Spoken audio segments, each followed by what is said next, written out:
Welcome to the presentation of Hayava Soccer Stats app. This is our version 2.44.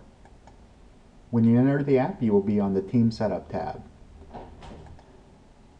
From this tab, you can manage your lineup, manage the other team's lineup, turn on Facebook, Twitter, set your have, start the timer, and also see the stats for the game. We're going to quickly go in and set up our lineup by clicking the Manage Your Lineup tab. In this case, we have already entered a couple of players' names. What we see here also on the screen is an NP signifying no player and a blank line.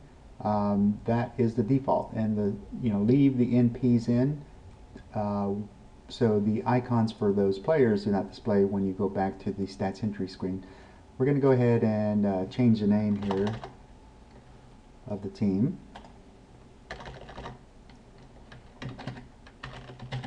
Make it Tigers, and the name will be reflected on the screen on your stats entry and also on any reports. If we go ahead and save this as the name defaults as the name of the file, when you can go ahead and save it as the Tigers. We're going to go ahead and add another player, name that player Joe, and make his number 22. We can go ahead and click on Save As again, and that will save that additional player in our roster for use later. If we do not, we have double Joe there, so we'll go ahead and say this is Joe Jr. Save As Tiger. Okay. So now we have 1, 2, 3, and 22. These are NP. When we return, they do not show up on the screen. That's just one thing I just wanted to point out real quick. Now you also notice that we had an indicator on that team setup page to indicate if the player was in or out. Well, there's no need to actually click them on, even though you can. You can quickly sub a player in or out by long clicking on the player. In this case, we long clicked on number 3. He's now in the game. I'm going to click on 22, and we see that the color of number 3 has changed to a purple, and the players that are on the bench are listed as gray. So if we want to put 22 in the game, long click on them. So now 3 and 22 are in the game. Now before we go into actually keeping stats, we're going to go ahead and show you the menu options. We have View Stats, which will display the stats that are currently captured for the entire team. We can reset the game. We can go into settings for the application, and we'll go ahead and do that now. In the settings, you can specify how you want your orientation to be locked in. If you want it to be in portrait mode, leave it unchecked. If you want it to be in landscape mode, check that on, and that'll keep the app from rotating if you move your device around. The player name unchecked will not show the name on the stats entry screen. If you have it checked on, it will show it. The length of half will tell the app how long the app is, so that way it knows what minute to start in the second half as it displays on the report. The ability to change the 3 buttons CK, saves, and steals is the next section in this settings, and also the C2 and C3 buttons, which are custom buttons. Steals is there. It was originally a C1 button, but we've implemented that as a button that can be changed. And then at the very bottom, you can specify what posts get sent to Twitter, which posts get posted in the HTML page as events, and then also the ability to change what is posted to Facebook. We're going to click on the stats entry page, and the selected player is the player that will actually receive the stat that you enter. So we're selecting number 1. If there's a goal, that player gets credit for that goal. That's also counted as a shot on goal and a shot. So if player 3 takes a shot which is not within the goal, it's just counted as a shot. So shot on goal, which is right at the goalie, counts as a shot on goal and also as a shot. We have ability to track assists, fouls, saves, corner kicks. This is a yellow card, a yellow followed by immediately by a red card and just a red card. Each one of these will, if it's a yellow card, it's everything is still accessible. If it turns into a red card, then that player is no longer, you cannot make entries for that player. Now to undo any stat entry, just change the plus sign to a minus sign and decrement it, and it will now be able to re-enter stats for that player. Don't forget to change this back to a plus sign to go forward again. Let me go ahead and put it back in the negative and show reducing the shots on goal, or the assist. So there was assist that was shouldn't have been attributed to Joe Jr. We remove that, change the indicator back to a plus sign, and assign it to James. Now I'm going to go back to the team setup page. Now that while I was doing those stat entry, we didn't have the timer running.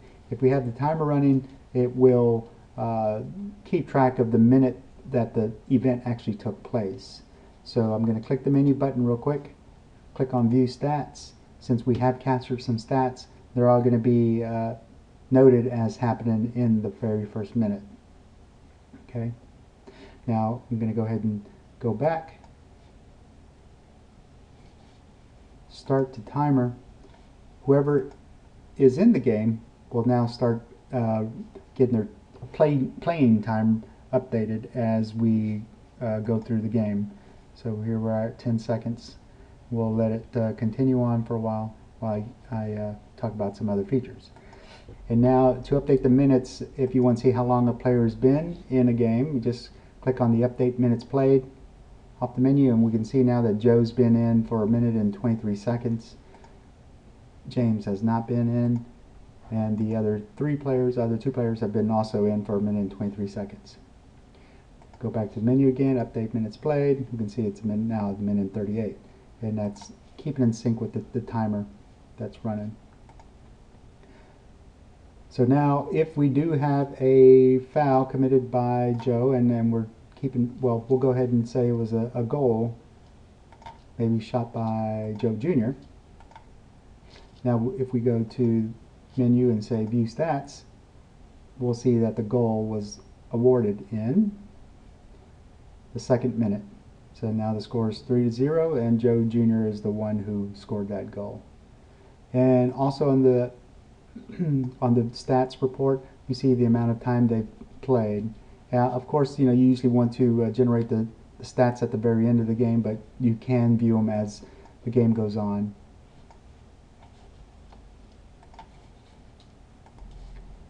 The other thing that displays as the clock continues to run is a running total of the statistics for the team. So the Tigers against them, see the number of goals in the half, the total number of goals, assists, and so forth, all the way down to the customizable fields. Okay, we're going to stop the timer because it's the end of the first half. What we are going to show now is going back to the settings. We specify that the second half should start at the 45-minute mark. So we're going to go ahead and go back. Switch over to the second half, and we're going to reset our timer. Now we start the timer, and as play continues in the second half, if now we have Jack 2-3 4-2-3 actually score a goal, I'm going to go view the stats at that point in time, and we'll see in the event log that that was done in the 46th minute. Even though we've reset the timer, it adds the 45 with the current minute that we're in to capture the correct time into the game that the event occurred. Again, that does not affect the playing time, so the playing time continues to accumulate total minutes into the game. The bottom half, we see the the other team's players in red are also reflected on the report. Now quickly, some of the other menu options. Game note, if we want to put a note in that there was a beautiful assist from Joe Jr. to Joe for the goal, we can do that by clicking the game note, enter our game note, hit OK, and that'll post it into the event log. If we have Twitter or Facebook tracking those as well or posting those, they will go to Twitter or Facebook.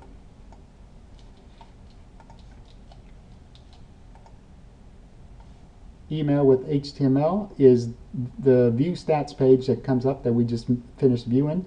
That is attached to an email. Make sure that if you are using Gmail, sometimes those attachments get stripped off. To get around that issue, if you install K9 email client, that should resolve that issue.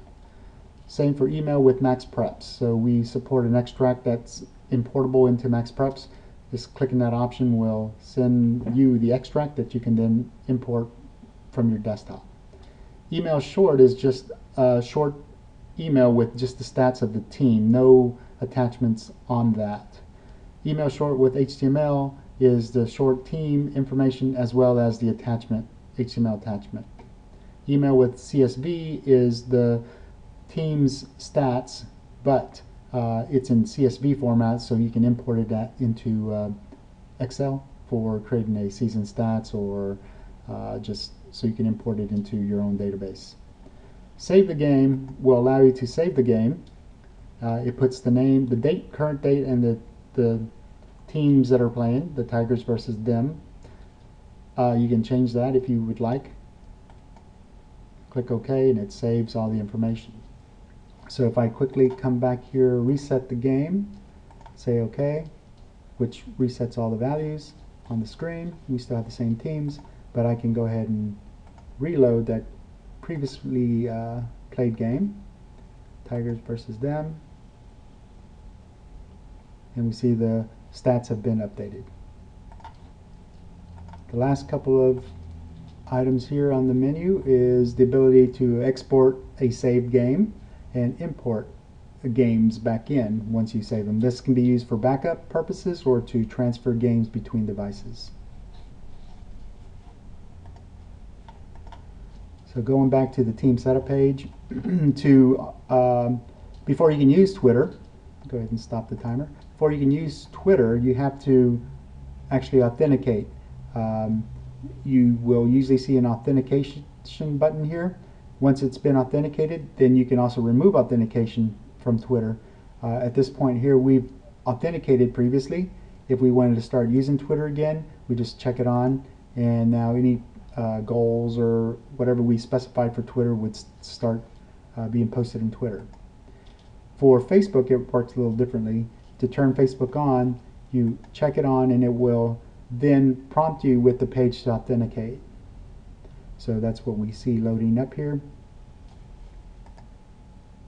This is roughly the page that you would see. You would log in with your Facebook ID and password, connect, and then you would allow the Soccer Stats app to post in your behalf. It would also ask you if you want to allow it to use the pages that you manage, like a team soccer page, to be used by the app. If so, then when you return, you will see a set up to page button that will display here on the right hand side, which then will display a list of pages that you currently manage, and you can select that as to where you want the Facebook post to go. If you don't select the setup, you don't have to do the setup to page. If you just leave that alone and then authenticate, it will post directly to your Facebook personal page. Now, if you go into Facebook itself, and go to account settings, you can specify or customize who sees the post that you put on your personal page, and you can make it only yourself or a specific number of people. So that is the best way to control who sees those posts. So that pretty much concludes this presentation. If you have any questions, please send them to info@hayava.com, or visit our webpage at www.hayava.com. Thank you very much.